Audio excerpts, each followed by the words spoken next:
तो चलिए अब आगे बढ़ेंगे और बात राजस्थान के दौसा से आ रही एक महत्वपूर्ण खबर की करेंगे। दरअसल दौसा में एक 2 साल की बच्ची जो है वो बोरवेल में गिर गई, जिसके बाद लगातार शासन प्रशासन की बड़ी टीम इस वक्त स्पॉट पर मौजूद है।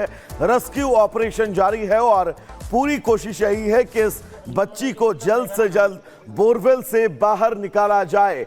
उस रेस्क्यू ऑपरेशन की तस्वीर भी हम आपको दिखा रहे हैं, जहां पर 2 साल की बच्ची गिरी है। मौके पर आला अधिकारी मौजूद हैं। बांदीकुई इलाके का ये पूरा मामला। भाई साफ आवाज पीरी बंगड़ को तो इसके अंदर एसडीआरएफ और एनडीआरएफ की टीम है जो कि मौके पर रेस्क्यू ऑपरेशन कर रही है। इसके अलावा पीछे भी जैसा कि देख सकते हैं कि जब हमें घटना की जानकारी हुई थी तो मौके पे पीएचडी और पीडब्ल्यूडी की टीम को भेज दिया था कि हमें वर्टिकल और हॉरिजॉन्टल ड्रिलिंग करके यदि हमें रेस्क्यू करने की आवश्यकता पड़े तो वो साथ में करें। इसके अलावा बच्चे के पास हमने ऑक्सीजन सप्लाई के लिए जो है मेडिकल की टीम हमारी यहाँ पर आ गई थी और बच्चे को हम खाना देने का भी प्रयास कर रहे हैं। और ये बड़ी खबर सामने आ रही है। दौसा में तेजी से राहत बचाव कार्य जारी है और 30 फीट की खुदाई पूरी कर ली गई है। पाइपलाइन डालने का काम जारी है और 35 फीट की गहराई में बच्ची फंसी हुई है, यानी कि 30 फीट तक खुदाई पूरी कर ली गई है। बच्ची की हालत फिलहाल ठीक बताई जा रही है, लेकिन अब ये राहत बचाव कार्य दौसा में जो ये हादसा हुआ है बोरवेल में बच्ची गिरने के बाद से तेजी से राहत बचाव कार्य जारी। तस्वीर में अब आपको दिखा रहे हैं जहां ये बच्ची 35 फीट गहरी खाई में जा गिरी है और इसके बाद लगातार खुदाई जारी है और 30 फीट ये गोताई कर ली गई है और पाइप डालने का काम लगातार जारी है। तो इस बच्ची को बचाने का प्रयास किया जा रहा है ताकि समय रहते इस बच्ची को बचाया जा सके। भाई साफ आवाज पीरी बंगड़ को तो इसके अंदर ही रहने।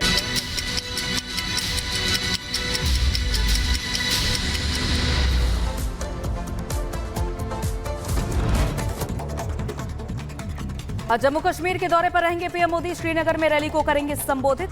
30,000 से ज्यादा पार्टी कार्यकर्ता होंगे शामिल। जम्मू के कटरा भी जाएंगे प्रधानमंत्री मोदी। स्पोर्ट्स स्टेडियम में लोगों को करेंगे संबोधित। 21 सितंबर से 23 सितंबर तक अमेरिका दौरे पर रहेंगे पीएम मोदी। क्वाड शिखर सम्मेलन में होंगे शामिल। राष्ट्रपति जो बाइडेन करेंगे बैठक की मेजबानी। प्रधानमंत्री मोदी न्यूयॉर्क में संयुक्त राष्ट्र महासभा को करेंगे संबोधित। यात्रा के दौरान पीएम कई नेताओं से करेंगे द्विपक्षीय बैठक। आज होगी वक्फ बिल पर जेपीसी की बैठक। सुबह 11 बजे संसद भवन में वक्फ बिल पर होगी चर्चा। एक देश एक चुनाव का प्रस्ताव कैबिनेट से मंजूर। शीतकालीन सत्र में बिल लाएगी सरकार। 2029 में एक साथ हो सकते हैं चुनाव। एक देश एक चुनाव पर विपक्षी दलों से बात करने के लिए 3 मंत्रियों को सौंपी गई जिम्मेदारी। राजनाथ सिंह, अर्जुन राम मेघवाल और किरण रिजिजू करेंगे चर्चा। उधर हरियाणा विधानसभा चुनाव के लिए बीजेपी आज जारी करेगा घोषणा पत्र। जेपी नड्डा और मुख्यमंत्री नायब सिंह सैनी लॉन्च करेंगे संकल्प पत्र। आज अयोध्या के दौरे पर रहेंगे सीएम योगी आदित्यनाथ। मिल्कीपुर विधानसभा क्षेत्र में जनसभा को संबोधित करेंगे। सीएम योगी मिल्कीपुर को 1000 करोड़ की परियोजनाओं की देंगे सौगात। 3 महीने के अंदर दूसरी बार देंगे विकास का तोहफा। 3 महीने के अंदर दूसरी बार दरअसल सीएम योगी यहां पर पहुंच रहे हैं।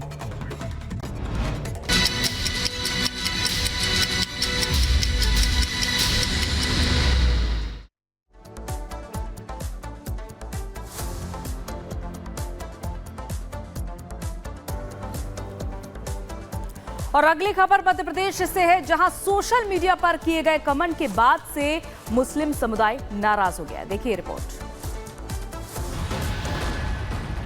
ग्वालियर के आपागंज इलाके में बुधवार को अचानक तनाव बढ़ गया। वजह थी सोशल मीडिया पर किया गया एक आपत्तिजनक कमेंट। ग्वालियर के आपागंज इलाके में रहने वाले शख्स मनीष बाथम पर आरोप था कि उसने इंस्टाग्राम पर आपत्तिजनक धार्मिक कमेंट किया था। इस कमेंट को लेकर मुस्लिम समाज नाराज हो गया और थाने का घेराव भी किया। उनकी मांग थी कि आरोपी को तुरंत गिरफ्तार किया जाए। मामला तूल पकड़ते देख पुलिस ने कार्रवाई की और कमेंट करने वाले को हिरासत में लिया। इस प्रकार का एक आवेदन थाना प्राप्त हुआ है। उन्होंने उस कमेंट्स का स्क्रीनशॉट भी प्रस्तुत किया है, हमने उसका अवलोकन किया है। तो उस पर हम FIR दर्ज कर रहे हैं और अग्रिम कार्रवाई कर रहे हैं। हालात को देखते हुए पुलिस ने फ्लैग मार्च निकाला और जुलूस निकालने की तैयारी कर रहे लोगों को वापस घर भेज दिया। Bureau report, Republic Bharat.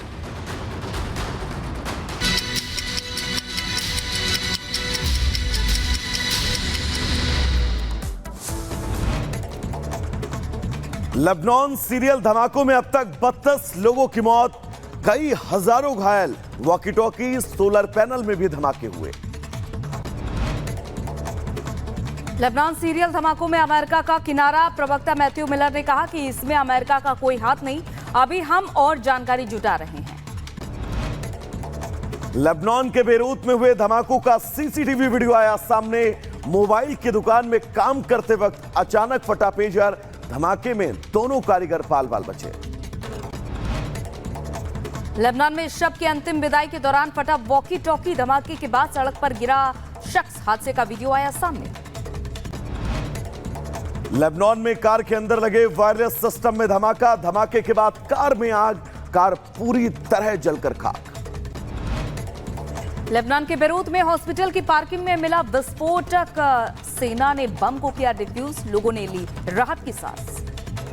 Good morning Bharat, बहुत बहुत स्वागत है आप सभी का रिपब्लिक भारत पर। मैं हूं आपके साथ वैभव मिश्रा। इस बुलेटिन में मेरे साथ मेरे सहयोगी अंजलि भी होंगी, लेकिन शुरुआत गुड मॉर्निंग भारत में 5 उन अहम खबरों से करेंगे जिन खबरों का पूरा विस्तार, हर एक अपडेट हम आपको देंगे। तो ये वो 5 सबसे प्रमुख खबरें हैं जिन पर आज पूरा दिन हमारी नजरें बनी रहेंगी। सबसे पहली खबर प्रधानमंत्री नरेंद्र मोदी के जम्मू कश्मीर दौरे से जुड़ी। दरअसल प्रधानमंत्री नरेंद्र मोदी की आज जम्मू कश्मीर में 2 रैलियां होनी है। दूसरी खबर, क्योंकि जिस तरह से वन नेशन वन इलेक्शन को लेकर बीजेपी और एनडीए की तरफ से रुख बिल्कुल स्पष्ट कर दिया गया है, तो विपक्ष अब इसका विरोध करता हुआ नजर आ रहा है।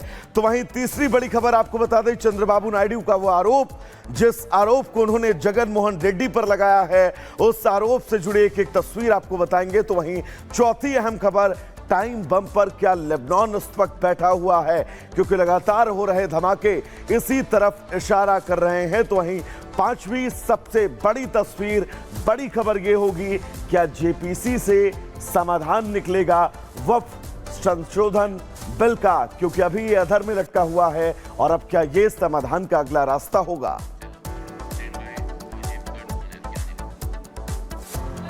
से इधर पीएम नरेंद्र मोदी मिशन जम्मू कश्मीर पर होंगे। सबसे पहले वो श्रीनगर में चुनावी रैली को संबोधित करेंगे, साथ ही साथ इसके बाद कटरा में रैली को संबोधित करेंगे। आपको बताते चले कि बीते कल जम्मू कश्मीर में पहले चरण के विधानसभा चुनाव हुए हैं 7 जिलों के 24 सीटों पर, और अब एक बार फिर से पीएम नरेंद्र मोदी का फोकस अगले चरण के लिए है। तो जम्मू कश्मीर के दौरे पर रहेंगे पीएम नरेंद्र मोदी और यहां पर रैलियों को संबोधित करेंगे। तो ये विशाल रैली संबोधित करेंगे पीएम नरेंद्र मोदी। और इससे पहले भी जहां देखा गया था कि चुनावी कैंपेन की शुरुआत ही धारा 370 हटाने को लेकर के बीजेपी की ओर से हुई थी, और अब आज देखना होगा कि संदेश क्या देते हैं पीएम। अब बिल्कुल अंजलि, क्योंकि पहले चरण का चुनाव संपन्न हो चुका है घाटी में, अब बारी दूसरे चरण और इस चुनाव में चुनाव प्रचार की है, जिसके तहत प्रधानमंत्री नरेंद्र मोदी का ये दौरा जो है वो बहुत खास है। पहले वो कश्मीर जाएंगे और उसके बाद जम्मू के कटरा में जनसभा को संबोधित करेंगे। 1 मिनट की रिपोर्ट आपको दिखाते हैं। जम्मू कश्मीर में पहले चरण का मतदान खत्म होते ही अगले चरण के लिए प्रचार अभियान तेज हो गया है।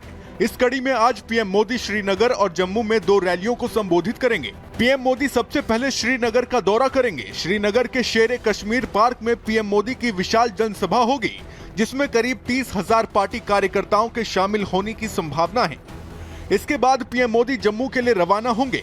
जम्मू के कटरा में बने स्पोर्ट्स स्टेडियम में आज उनकी दूसरी जनसभा होगी। पीएम मोदी के श्रीनगर और कटरा दौरे के लिए सुरक्षा के भी कड़े इंतजाम किए गए हैं।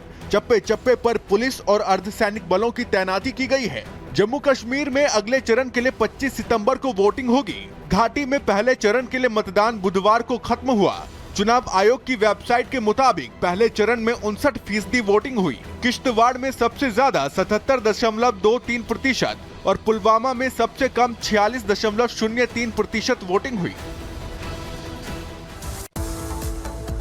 और आज हरियाणा में संकल्प पत्र बीजेपी की ओर से जारी किया जाएगा। बीजेपी के राष्ट्रीय अध्यक्ष जेपी नड्डा इस दौरान मौजूद रहेंगे, साथ ही साथ उनके साथ सीएम नायब सिंह। तो संकल्प पत्र जिसके जरिए तमाम पार्टियां अपना वोट बैंक मजबूत करने की कोशिश करती हैं, तो आज ये लॉन्च किया जाएगा।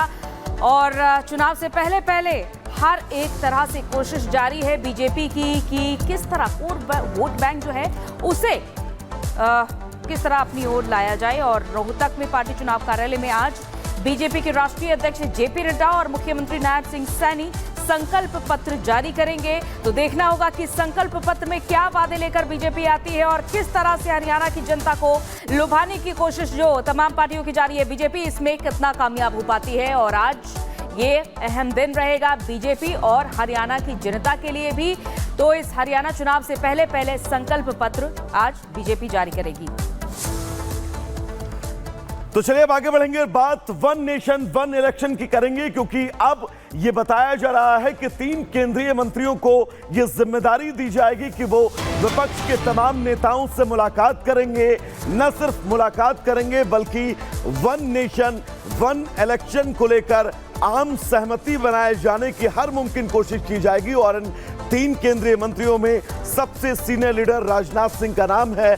अर्जुन राम मेघवाल और किरण रिजिजू के कंधे पर यह जिम्मेदारी सौंपी जाएगी। एक देश एक चुनाव पर आम सहमति बनाने की यह कोशिश, और इस कोशिश में ये 3 बड़े नाम जो विपक्ष के तमाम नेताओं से मुलाकात करेंगे, एक देश एक चुनाव को लेकर विस्तृत बात करेंगे और आम सहमति इस पर कैसे कायम की जाए, क्योंकि ये बड़ा संशय है। वन नेशन वन इलेक्शन को कैबिनेट से मंजूरी तो मिल गई है, लेकिन इस दिशा में क्या मजबूती के साथ जो बढ़ते कदम हैं, उन कदमों को विपक्ष रोकने की कोशिश नहीं करेगा। तो देखिए, वन नेशन वन इलेक्शन जो बिल है उसको कैबिनेट की ओर से तो हरी झंडी मिल गई है, लेकिन कुछ राजनेता ऐसे हैं जो राजकोषीय धन बचाने और तमाम जितने भी सरकारी वाहन हैं, सरकारी सुविधाएं हैं, उनके इस्तेमाल को एक वक्त पर करने से रोकने के लिए पूरी कोशिश करें। देखिए रिपोर्ट।